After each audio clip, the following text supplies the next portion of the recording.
Artika Ramadhani ya. Mungkin ada sebagian yang sudah pernah ketemu, tapi mungkin banyak yang belum ya. Nanti kita ketemu di rumah sakit UNS kalau kalian nanti sudah ini ya, sudah stase koas gitu ya. Oke, kita mulai aja ya Dek untuk materi pada hari ini. Jadi saya itu ditugasi tentang ini, penyakit pembuluh darah limfe. Nah, sebenarnya itu sangat banyak sekali ya penyakit pembuluh darah limfe itu ya. Jadi kalau dalam satu pertemuan itu sepertinya tidak bisa secara mendetail saya sampaikan ya. Jadi nggak apa-apa, nanti kita review secara garis besar saja. Nanti kalian dari slide saya itu bisa sebagai panduan untuk kalian belajar lebih detail di panduan, di buku panduan gitu ya. Oke, lanjut. Ya, ini sebenarnya ada contoh kasus ya. Nanti kita balik ke sini kalau kita sudah selesai semuanya aja. Ya, jadi sebelum kita masuk ke penyakit pembuluh darah limfe itu, sebaiknya kita tuh tahu atau kita mereview ulang tentang anatominya sistem limfatik.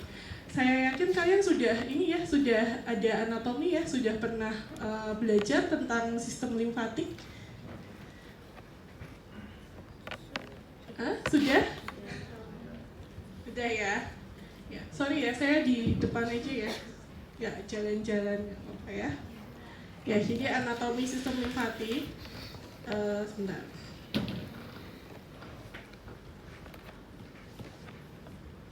Ya, jadi secara garis besar anatomi sistem limfatik itu ada 3 macam komponen yang penting ya. Jadi ada cairan limfe itu sendiri. Cairan limfe itu kan yang ada di pembuluh darah limfenya gitu ya. Kemudian ada pembuluh darah limfatiknya. Kemudian ada lymphoid organnya. Lymphoid organ itu terdiri dari berbagai macam organ, contohnya kelenjar getah bening atau yang kalian tahu tentang limfonodi gitu ya. Kemudian ada thymus, bone marrow, lien, tonsil, dan mouth. Mouth ini apa? Ada yang tahu nggak? Tunjuk tangan aja. Ada yang tahu mouth? Apa? Hah? Jadi ya itu organ limfoid juga, tapi dia adanya itu di mukosa gitu. Jadi dia singkatan dari mucosa associated lymphoid tissue gitu ya. Oke, nanti kita lihat di slide-slide berikutnya. Kok ini lagi? Ya, fungsi sistem limfatik ya. Fungsinya itu sebenarnya ada lebih dari 3, tapi 3 utamanya ini. Yang pertama adalah transport kelebihan cairan di ruangan intersisial untuk kembali ke pembuluh darah. Kemudian yang kedua, filtrasi patogen dan pengaktifan respon imun di limfonodi, seperti itu. Kemudian yang ketiga, membantu absorpsi lemak. Nah, yang pertama ini maksudnya apa? Jadi maksudnya itu kalau fungsinya sistem limfatik itu seperti drainase ya. Jadi tubuh kita itu kan ada 2 sirkulasi yang bekerja di tubuh kita, sirkulasi pembuluh darah atau sirkulasi kardiovaskuler.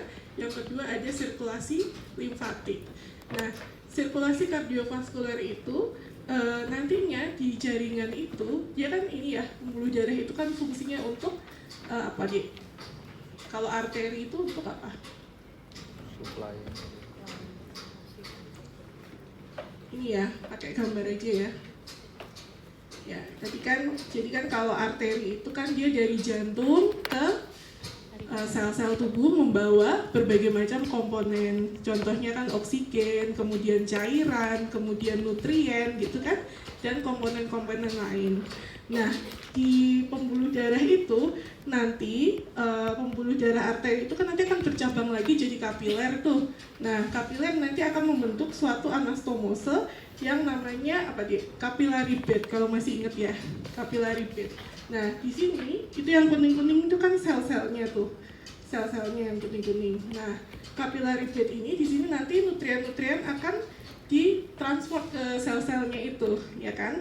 Nah, selain nutrien, selain oksigen, itu juga akan terjadi perembesan cairan, gitu ya. Nah, cairan yang merembes itu nanti akan menggenangi ruangan di interstisial sel ini, seperti itu. Ya, nah sebenarnya cairan yang di ruangan interstisial ini nanti akan direabsorpsi kembali di venule ini, di apa nih namanya, kapiler yang vena ini. Tapi memang tidak bisa semuanya. Jadi kalau 100% ya yang keluar dari capillary bed ini, nanti yang bisa direabsorpsi hanya 80%. Jadi 20%-nya itu masih di ruangan interstisial ini deh, di sela-sela ini ya, di sela-sela sel-selnya ini. Nah, di situ nanti fungsinya apa deh? Pembuluh darah limfatik di situ. Jadi dia mengabsorpsi sisa cairan sisa cairan interstisialnya itu yang nggak bisa diabsorpsi kembali, gitu ya. Nah, terus apa yang terjadi kalau pembuluh darah limfanya terjadi sumbatan atau terjadi obstruksi deh?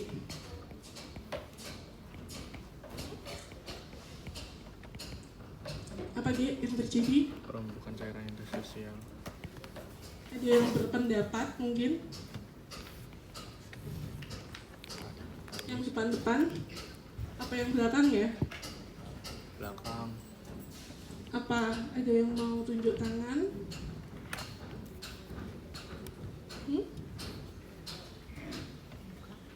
Ayo mas, Iya, apa mas? penumpukan cairan interstisial itu.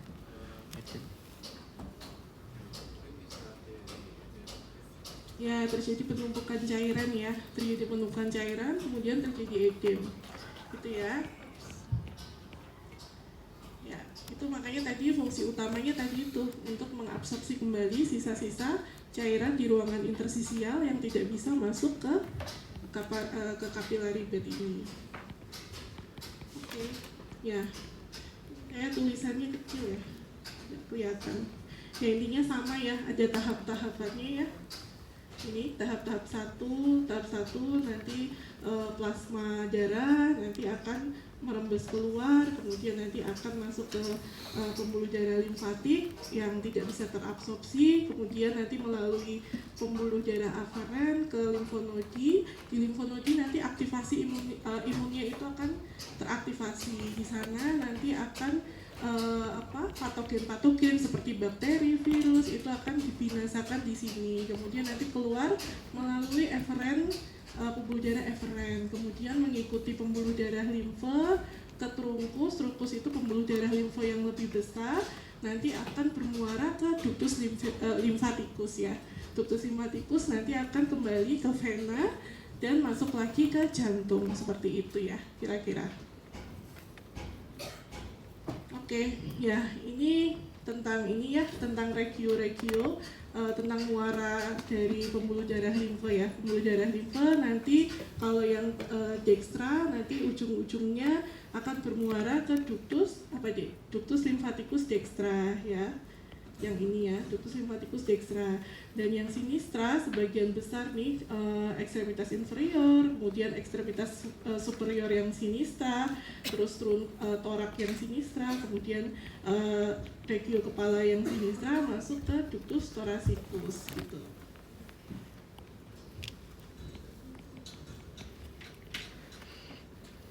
Ya, kalau ini ya organ limfoidnya dibagi jadi dua kelompok besar, primary lymphoid organ sama secondary lymphoid organ. Kalau yang primary itu thymus, bone marrow, yang secondary contohnya lien, lymphonodi dan lain-lain. Ini tadi ya yang mucosa associated lymphoid tissue. Jadi dia bentuknya memang tidak seperti nodul, tapi dia seperti jaringan di mukosa, tergantung regionnya, ada di nasofaring, ada di bronkus, ada di gut gitu ya.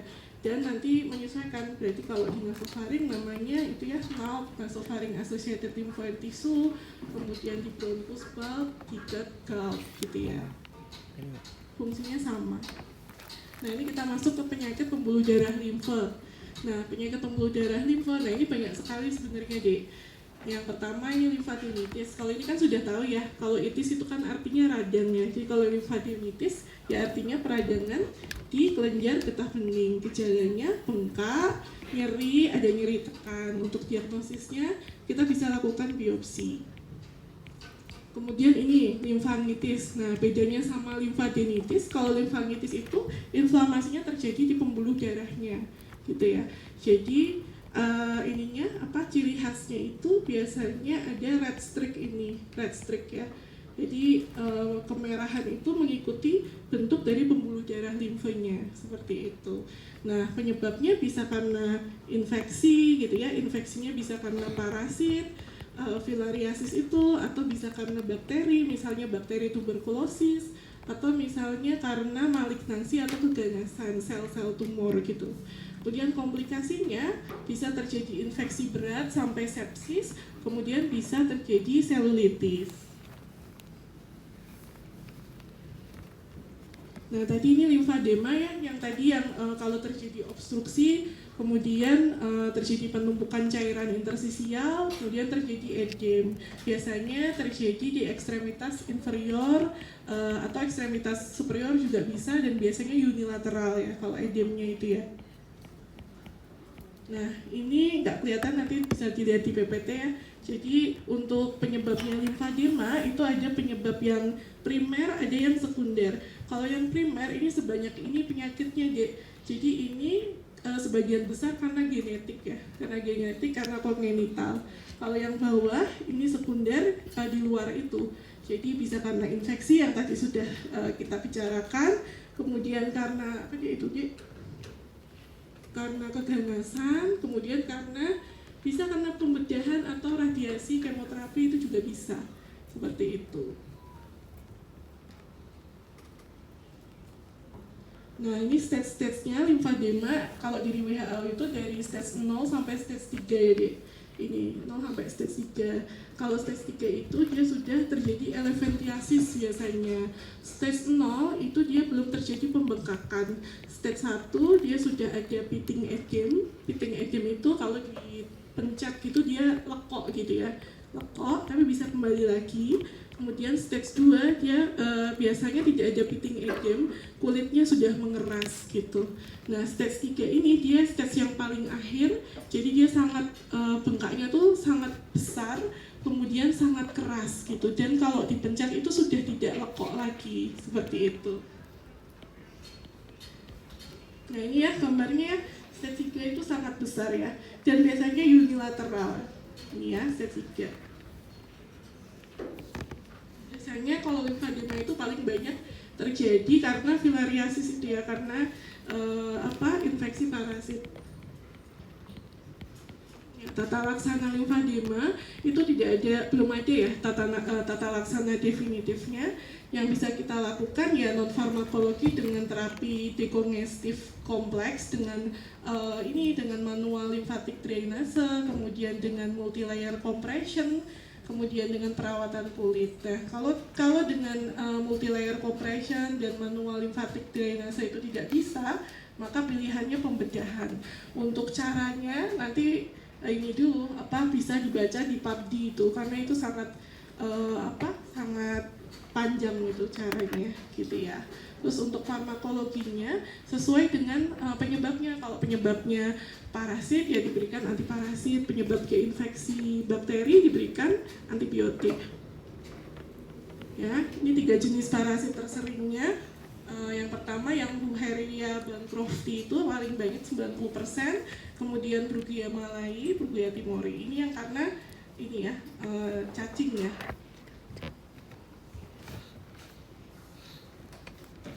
Ini manifestasi klinisnya ada yang akut, ada yang kronik. Kalau yang kronik itu bisa sampai elephantiasis tadi. Dan pada genital bisa terjadi hidrokel, gitu ya. Hidrokel pembesaran buah zakar itu ya. Kemudian ada kiluria. Kiluria itu urinnya seperti susu biasanya, gitu. Nah, kalau yang manifestasi akut ya demam, nyeri. Kemudian ada sih komplikasi yang sedikit, dia sesak nafas biasanya, itu karena mikrofilaria yang terperangkap di jaringan paru. life cycle-nya kan sudah pernah ya dulu belajar ya, nanti bisa dibaca. Diagnosisnya saya kira udah tahu ya. Kalau diagnosisnya, kalau mikrofilaria bisa dilihat di apusan darahnya, kemudian kalau yang cacing dewasa bisa dilihat di di biopsi gitu ya, di USG juga bisa. Tata laksana filariasis ya dengan pengobatan ini ya, antiparasitnya dengan dietilkarbamazin selama 12 hari ya. Ya, kemudian ini apa ini?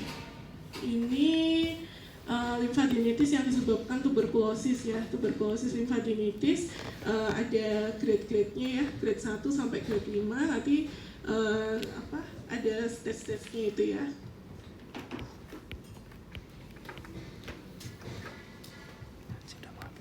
Ya, kemudian penyakit yang disebabkan oleh keganasan ya.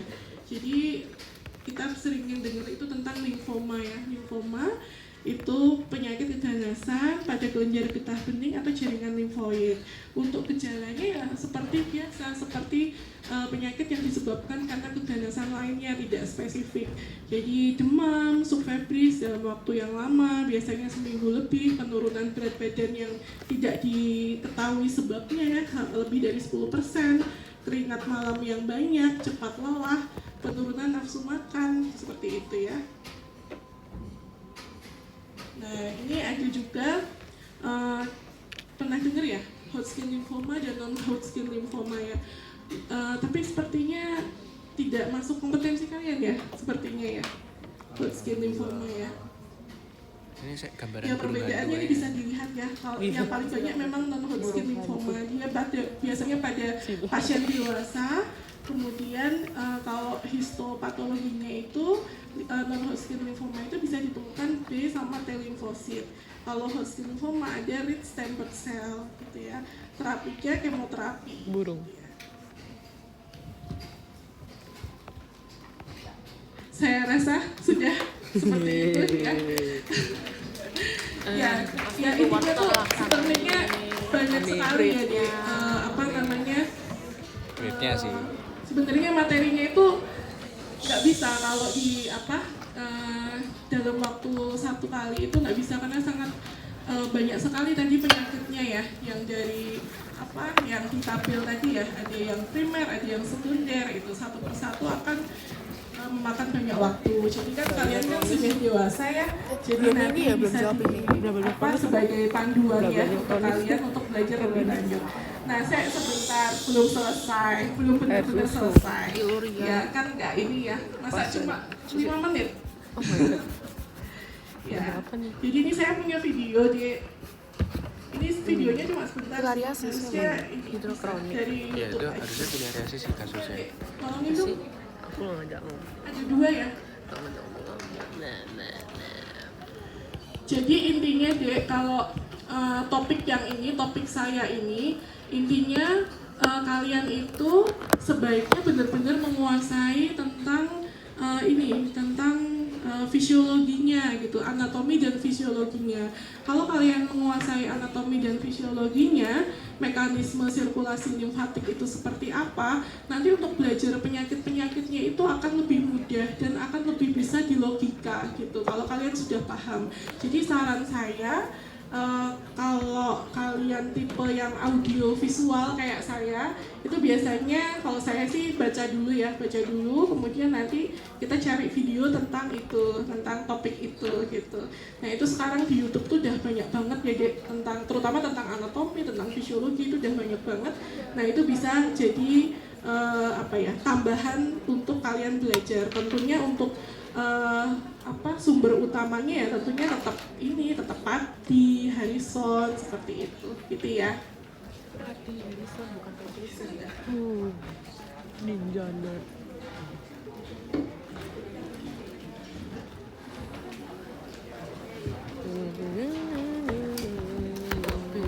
Pas ada masalah audio, masalahnya banyak yang bisa membackup ya. Kalau kita nggak ada yang mau. Iya, Fadil. Cuma Fadil backup. Iya. Alhamdulillah. Ini nih, lelaki ini nggak mau apa. Lelaki apa ini? Ini siapa namanya sih depannya yang ini? Rais. Farel. Farel. Faiz. Faiz mau bantu. Hah? Rais. Farel lah kakakmu. Farel Faiz sih. Tuh kan Farel Rais. Namanya lo ada Farelnya, aku udah hibur. Nah ini pulang.